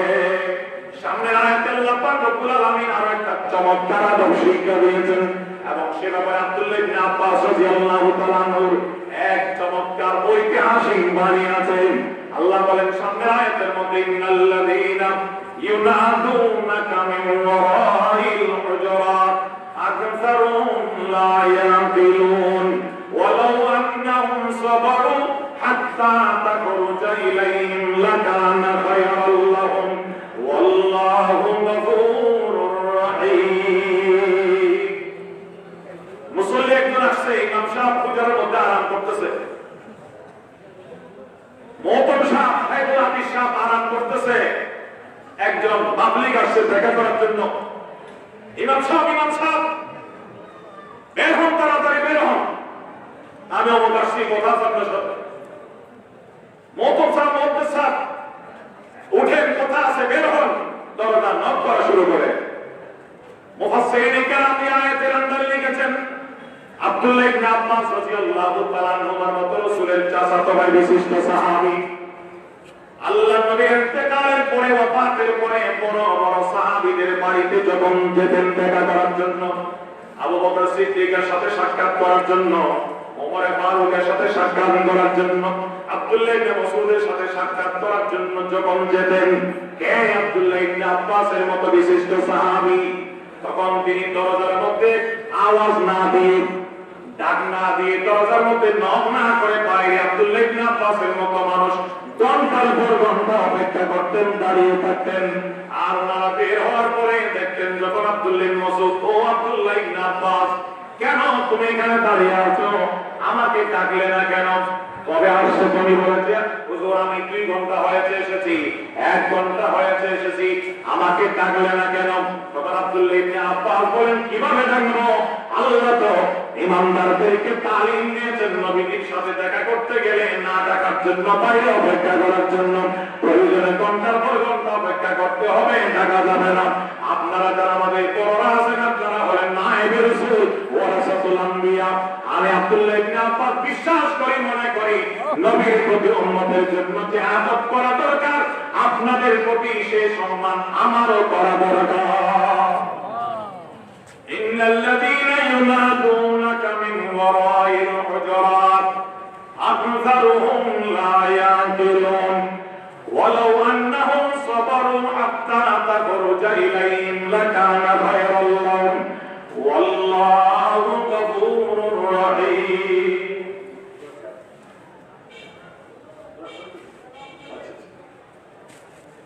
আয়াতের তরজমা শুনে আল্লাহ পাক কি বলেন? ইন্নাল্লাযীনা ইউনাদুনাকা মিন ওয়ারাইল হুজুরাত। তরজমা করার আগে সংক্ষেপে শানে নজুলটা বলি, তখন তরজমা এবং তাফসীর পরিষ্কার করে বুঝা আসবে। রাসূল করিম সাল্লাল্লাহু আলাইহি ওয়াসাল্লাম যে রুমে বাস করতেন, এটাকে আরবিতে বলা হয় হুজরা। কি বলা হয়? ইমাম সাহেব যে রুমে থাকেন সেটাকে হুজরা বলা হয়। উপরে ছাদওয়ালা, ছাউনিওয়ালা, দেওয়ালওয়ালা ঘরকে আরবিতে হুজরা বলে। সেই অর্থে আমরা যে ঘরে থাকি সেটাও হুজরা। কিন্তু মজার ব্যাপার হলো আমাদের বাসস্থানকে আমরা এখনো পরিভাষায় হুজরা বলি না। ইমাম সাহেব খতিব সাহেব যেখানে বসবাস করে সেটাকে হুজরা বলে। এটা ইসলামী পরিভাষা। আল্লাহর নবী যেখানে বসবাস করতেন তার নাম হুজরা। হুজরাতের বহুবচন হলো হুজরাত। এই আয়াতের মধ্যে রাসূলের হুজরাতের কথা উল্লেখ থাকার কারণে এই আয়াতে এই শব্দ থেকে, এই শব্দটা নিয়ে পুরা সূরার নাম রাখা হয়েছে সূরা হুজরাত। রাসূল পাক সাল্লাল্লাহু আলাইহি ওয়াসাল্লাম তার এক হুজরার মধ্যে দুপুরবেলা একটু আরাম করছিলেন, তাকে আরবিতে কাইলুলা বলা হয়। দুপুরে একটু আরাম করতে পারলে, বিশ্রাম নিতে পারলে মানুষের ফজরের নামাজে জাগা সহজ হয়। যারা তাহাজ্জুদের নামাজে অভ্যস্ত তাদের জাগতে সহজ হয়। যদি দুপুরে একটু বিশ্রাম নেওয়া যায়, তাই আল্লাহর নবীর সুন্নাত হলো দুপুর বেলা একটু আরাম করা, বিশ্রাম নেওয়া, যাকে আরবিতে বলা হয় কাইলুলা। আল্লাহ রাসূল হুজরার মধ্যে আরাম করছেন দুপুর বেলা। বনু তামিমের কয়েকজন লোক আসলো রাসূলের সাথে দেখা করার জন্য। ওই যে এলাকার লোক আসছে, মুসল্লি একজন আসছে ইমাম সাহেবকে ডাকার জন্য। সেরকম তারা এসে হুজরার বাইরে দাঁড়িয়ে, পিছনে দাঁড়িয়ে ডাকতেছে, ইয়া মুহাম্মদ উখরুজ ইলাইনা, ইয়া মুহাম্মদ উখরুজ ইলাইনা। বাদর আয়াতে আছে বলছে, ইয়া রাসূলুল্লাহ উখরুজ ইলাইনা, হে আল্লাহর রাসূল একটু বের হন, হে মুহাম্মদ বের হন। রাসূল আরাম করতেছেন আর ওরা ডাকতেছে তাদের প্রয়োজন সারার জন্য, তাদের কাজ করে দেওয়ার জন্য। রাসূল তো তার আখলাকে আযীমার কারণে কিছুই বলবেন না, কষ্ট হলেও বলবেন না, বের হবেন। ইমাম আযম আবু হানিফা রাহমাতুল্লাহি আলাইহি ঘুমাইতেন শুধু কাইলুলার টাইমে, আর সারা দিন সারা রাত ঘুমাইতেন না। ওই টাইমে ঘুমানো তার জন্য কেমন প্রয়োজন? তিনি ঘুমাইতে গেছেন আরাম করতে, এক লোক আসছে মাসালা জিজ্ঞেস করার জন্য, হুজুর একটু বের হন, একটা মাসালা জিজ্ঞেস করবো। দরজায় বাড়ি দিতেছে, হারাম, তারপরেও ওনারা ভদ্রতার কারণে, আখলাকে আযীমের কারণে বের হন। বের হয়ে বলতে, বাবা কি এটা আমার আরামের টাইম, বলো শুধু একটা মাসালা। কিচ্ছু বলে নাই। সকালবেলা থেকে মসজিদে বসে মাসালা বয়ান করেছেন, ফতোয়া দিয়েছেন, তখন কেন আসলে না এমন কিছু বলেন নাই। আচ্ছা বাবা বলো কি মাসালা তোমার? বলে যে হুজুর কি মাসালা জিজ্ঞেস করতে আসলাম, ভুলে গেছি আমি। আচ্ছা রাগ আসার কথা না, আচ্ছা যাও তাহলে চলে যাও। উনি কি আবার শুনলেন? ওই লোক আবার এসে দরজায় নক, হুজুর একটু বের হন, মাসালা জানতে আসছি। দরজা বললেন কি মাসালা? বলে হুজুর ভুলে গেলাম। ভুলে গেছে, ভুলে গেছো, যাও। আবার আরাম করতে গেলেন, কিছুক্ষণ পর ওই লোক আবার আসছে, হুজুর একটু বের হন, মাসালা। কি মাসালা? এইবার বলতেছে, অনেক চিন্তা করে, মাসালা হলো মানুষের পায়খানা পিছনে একটা মাসালা। মাসালাই না, আসলে আসছে ইমাম আবু হানিফাকে রাগান্বিত করার জন্য। ও শুনেছে ইমাম আবু হানিফা রাগ করে না, এটা পরীক্ষা করার জন্য। আচ্ছা হুজুর, মানুষের পায়খানা টকলা কি মিষ্টি? এটা হলো মাসালা। মানুষের পায়খানা টক না মিষ্টি? আবু হানিফা শান্ত মেজাজে জবাব দিলেন। কাঁচা থাকলে মিষ্টি হয়, শুকে গেলে টক হয়। তখন ও তো দেখতেছে আবু হানিফা এত বাজে প্রশ্ন করলাম, গরম হয় নাই। শেষবারের মতো আমার হাতে অস্ত্র আছে, রাগান্বিত করার জন্য বললাম আবু হানিফাকে, আপনি কিভাবে বললেন? আপনি কি কখনো খেয়ে দেখেছেন?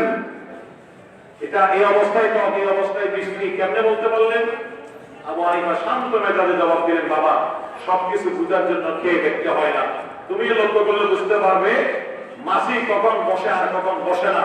যতক্ষণ মিষ্টি থাকে ততক্ষণ মাছি বসে, টক হয়ে গেলে আর মাছি বসা বন্ধ হয়ে যায়, রাগ নাই। রাসূল করিম সাল্লাল্লাহু আলাইহি ওয়াসাল্লাম বের হলেন কথা বলার জন্য, আল্লাহর নবীর আখলাকে আযীমা।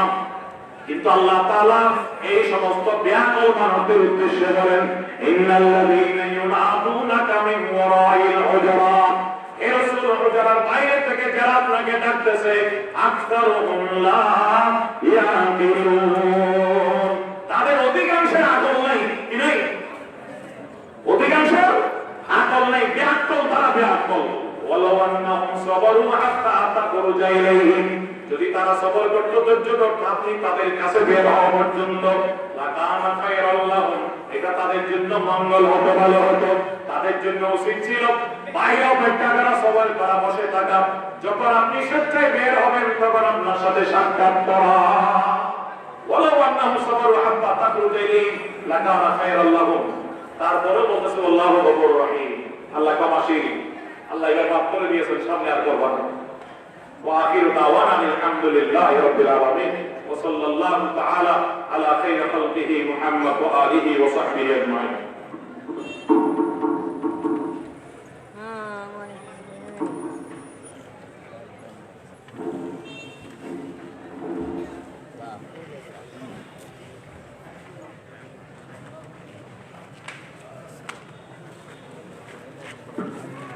আলহামদুলিল্লাহ, এতক্ষণ ধরে আপনাদের সামনে হক বাতিলের পার্থক্য এবং হযরত নবী করিম সাল্লাল্লাহু আলাইহি ওয়াসাল্লামের প্রতি সমস্ত মুসলমানদের কিরকম ভালোবাসা থাকা চাই এ বিষয়ে গুরুত্বপূর্ণ আলোচনা করেছেন দক্ষিণ এশিয়ার বৃহত্তম ইসলামী আরবি বিশ্ববিদ্যালয় জামিয়া ইসলামিয়া ফকিহের সম্মানিত সিনিয়র শিক্ষক হযরত আল্লামা জনাব হযরত মাওলানা কাজী আখতার হোসেন আনোয়ারী সাহেব দামাত বরকাতুহুল আলিয়া।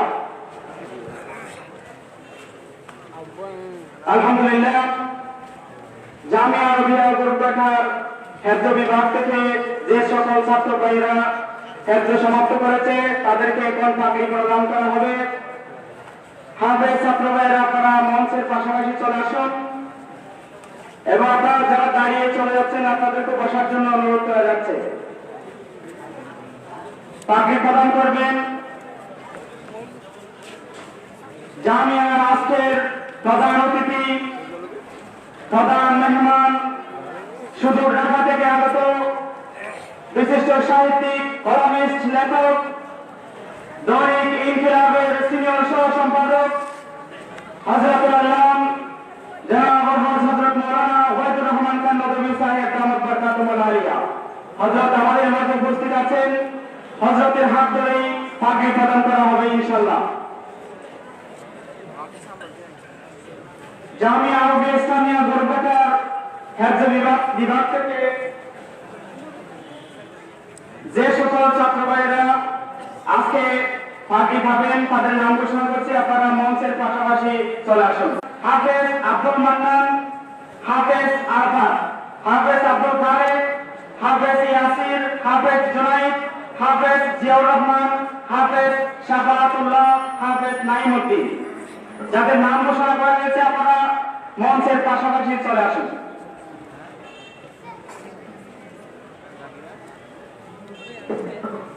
প্রথমে নাম ঘোষণা করছে হাফেজ তাওসিফুর রহমান, পিতা মৃত আনোয়ার পাশা, ফুটবিলা গোরবাটা।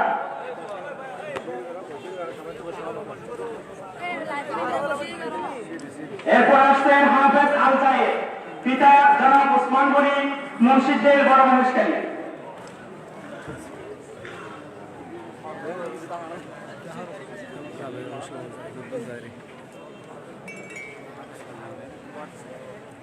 এরপর আছেন হাফেজ আব্দুল্লাহ বিন নূর, পিতা জনাব নূর মোহাম্মদ মহরিকাটা মোবারক।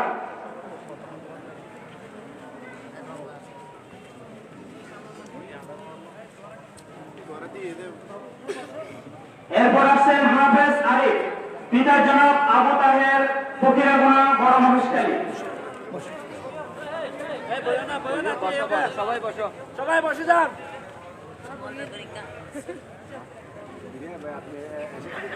এরপর আসছেন হাফেজ তারেকুর রহমান তামিম, পিতা জনাব আবুল কাশেম, ফকিরাগোনা বড় মহেশখালী।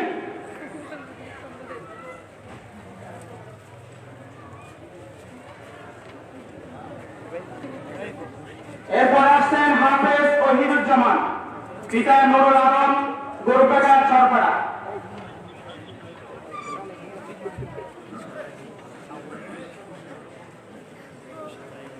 এরপর আসছেন হাফেজ আল সাইদ, পিতা জনাব আনোয়ার হোসেন, ফকিরাগোনা বড় মহেশখালী।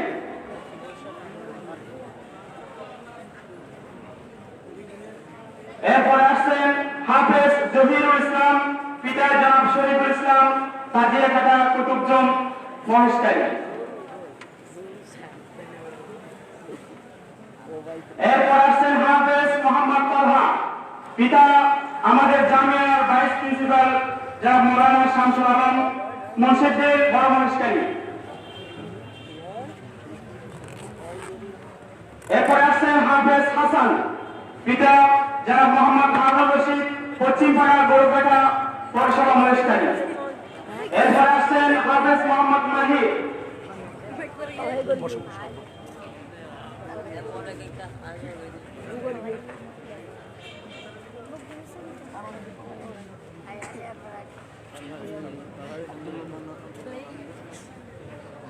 এরপর আসছেন হাফেজ মোহাম্মদ মাহি, পিতা জনাব মুজিবুল্লাহ বড় মহেশখালী।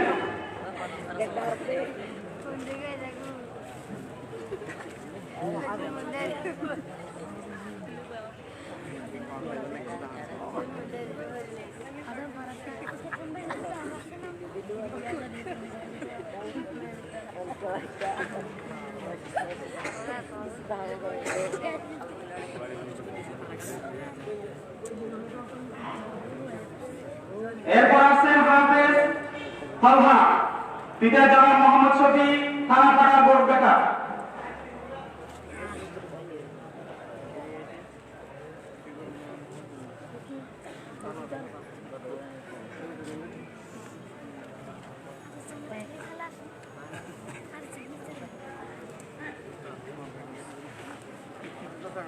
এরপর আসছেন হাফেজ মোহাম্মদ মাহির, পিতা জনাব মুজিবুল্লাহ বড় মহেশখালী।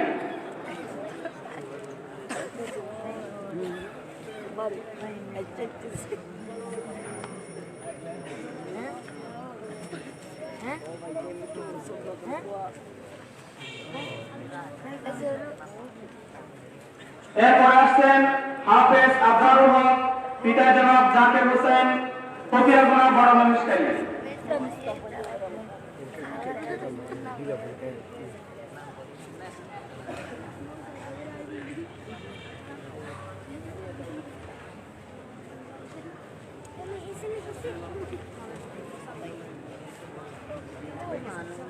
এরপরে আসছেন হাফেজ আকিব হাসান, পিতা জনাব আব্দুল সালাম, পূর্ব কোনাপাড়া গোরবাটা পৌরসভা মহেশখালী।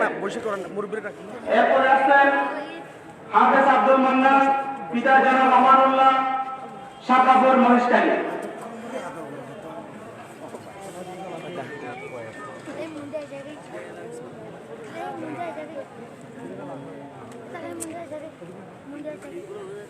এরপর আসছেন হাফেজ মোহাম্মদ আরাফাত, পিতা জনাব শরীফুল ইসলাম, কুতুবদিয়া। এরপর আসছেন হাফেজ আব্দুল খালেক, পিতা জনাব শফিউল আলম, শিকদারপাড়া গোরবাটা।